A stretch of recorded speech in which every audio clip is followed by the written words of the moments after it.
Order. Statement, the Prime Minister. Thank you. Thank you, Mr. Speaker. Mr. Speaker, before making a statement on counter-terrorism, let me update the House about what we're doing to help address the migration crisis in Europe, and in particular, to help the thousands of refugees who are fleeing from Syria.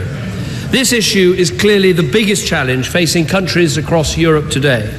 More than 300,000 people have crossed the Mediterranean to Europe so far this year. These people came from different countries under different circumstances. Some are economic migrants in search of a better life in Europe. Many are refugees fleeing conflict, and it is vital to distinguish between the two. In recent weeks, we've seen a vast increase in the numbers arriving across the eastern Mediterranean from Turkey. More than 150,000 people have attempted that route since January. The majority of these are Syrian refugees fleeing the terror of Assad and ISIL, which has seen more than 11 million people driven from their homes. Mr. Speaker, the whole country has been deeply moved by the heartbreaking images we've seen over the past few days. And it is absolutely right that Britain should fulfil its moral responsibility to help those refugees, just as we've done so proudly throughout our history. But in doing so, we must use our head and our heart by pursuing a comprehensive approach that tackles the causes of the problem as well as the consequences. That means helping to stabilize countries where the refugees are coming from, seeking a solution to the crisis in Syria, pushing for the formation of a new unity government in Libya, busting the criminal gangs who are profiting from this human tragedy, and playing our part in saving lives in the Mediterranean, where our Royal Navy has now rescued over 6,700 people. Mr. Speaker, Britain is doing and will continue to do all of these things. We're using our aid budget to alleviate poverty and suffering in the countries from which these people are coming. We're the only major country in the world that has kept our promise to spend 0.7% of our GDP on aid.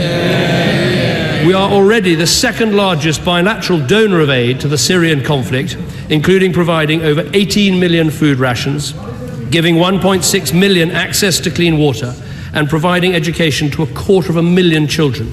And last week we announced a further £100 million, taking our total contribution to over £1 billion. That is the UK's largest ever response to a humanitarian crisis. £60 million of this additional funding will go to help Syrians still in Syria. The rest will go to neighbouring countries, to Turkey, to Jordan, to Lebanon, where Syrian refugees now account for 1/4 of the population. And over half of this new funding will support children, with a particular priority on those who've been orphaned or separated from their families. Mr. Speaker, no other European country has come close to this level of support. Without Britain's aid to these camps, the numbers attempting the dangerous journey to Europe would be very much higher. And as my right honourable friend the Chancellor said yesterday, we'll now go much further in the spending review, significantly reshaping the way we use our aid budget to serve our national interest. We will invest even more in tackling the causes of the crisis in the Middle East and North Africa, and we'll hold much larger sums in reserve to respond to acute humanitarian crises as they happen. Turning to the question of refugees, Britain already works with the UN to deliver resettlement programmes, and we will accept thousands more under these existing schemes. We've already provided sanctuary to more than 5,000 Syrians in Britain and have introduced a specific resettlement scheme alongside those we already have to help those Syrian refugees particularly at risk. But given the scale of the crisis and the suffering of the Syrian people, it is right that we should do much more. So, Mr. Speaker, we are proposing that Britain should resettle up to 20,000 Syrian refugees over the rest of this Parliament. In doing so, we'll continue to show the world that the country is a country of extraordinary compassion, always standing up for our values and helping those in need. So, Mr. Speaker, Britain will play its part alongside our other European partners, but because we're not part of, this is important, because we're not part of the EU's borderless Schengen Agreement or its relocation initiative, Britain is able to decide its own approach. So we will continue with our approach of taking refugees from the camps and from elsewhere in Turkey, Jordan and Lebanon. This provides refugees with a more direct and safe route to the United Kingdom, rather than risking the hazardous journey to Europe, which has tragically cost so many lives. We will continue to use the established UNHCR process for identifying and resettling refugees, and when they arrive here, we'll grant them a 5-year humanitarian protection visa. And we'll significantly expand the criteria we use for our existing Syrian vulnerable persons relocation scheme. As we do so, we'll recognise that children have been particularly badly affected by the crisis in Syria. Mr. Speaker, in most cases, the interests of children are best met in the region where they can remain close to surviving family members. But in cases where the advice of the UNHCR is that their needs should be met by resettlement here in the UK, we will ensure that vulnerable children, including orphans, will be a priority. Mr. Speaker, over recent days, we've seen councils and our devolved administrations coming forward to express their willingness to do more to take Syrian refugees. This has reflected a wider generosity from families and communities across our country. And I commend in particular the Archbishop of Canterbury for the offer made by the Church of England. My right honourable friends, the Home Secretary and the Communities Secretary will now work intensively with local authorities and the devolved administrations to put in place the necessary arrangements to house and support the refugees that we resettle. And the Home Secretary will update the House on these plans next week. Finally, on this part of the statement, in full accordance with internationally agreed rules, we will ensure that the full cost of supporting thousands of Syrian refugees in the UK will be met through our aid spending for the first year, easing the burden on local communities. Mr. Speaker, this will be a truly national effort, and I know the whole House will come together in supporting these refugees in their hour of need. Harriet Harman. Thank you, Mr. Speaker. Can I thank the Prime Minister for his statement and start first by asking about the refugee crisis. When a country decides how to respond to the plight of others from outside, that's a moment when a nation becomes clear about who it is and what it stands for. And this is one such defining moment. Is our national priority to keep people out at all costs or to give sanctuary to those fleeing from their homes?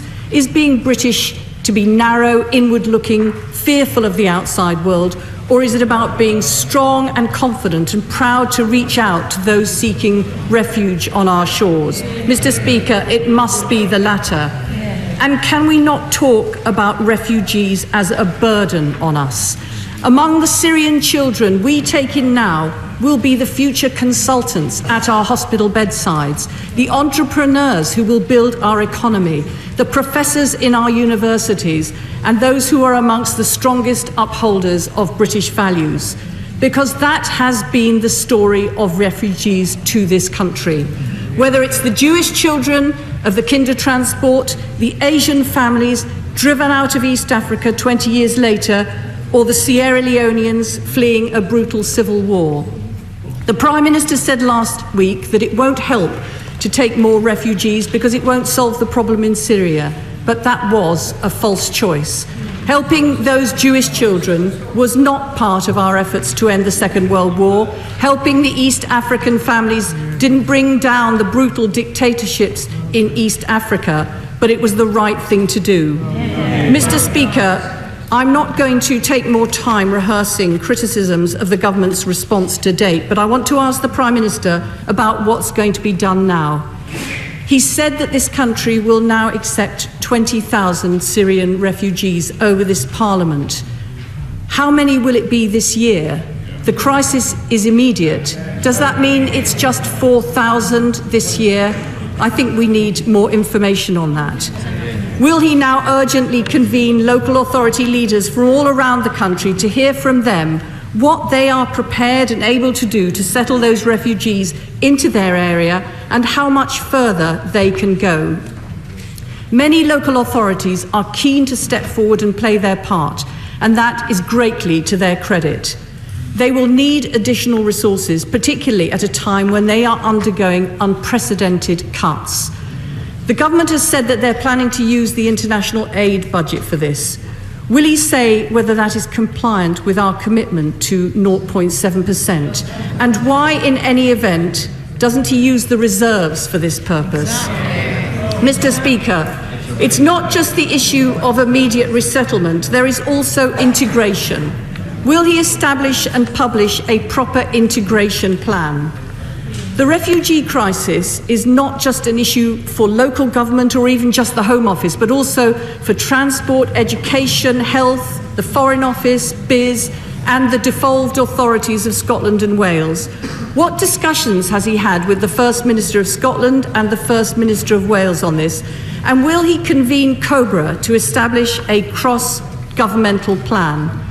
Mr. Speaker, desperate conditions in the refugee camps are what's driving many of those who risk their lives trying to bring their families to Europe. We strongly support our aid already being provided to the refugee camps in Jordan, Lebanon and Turkey.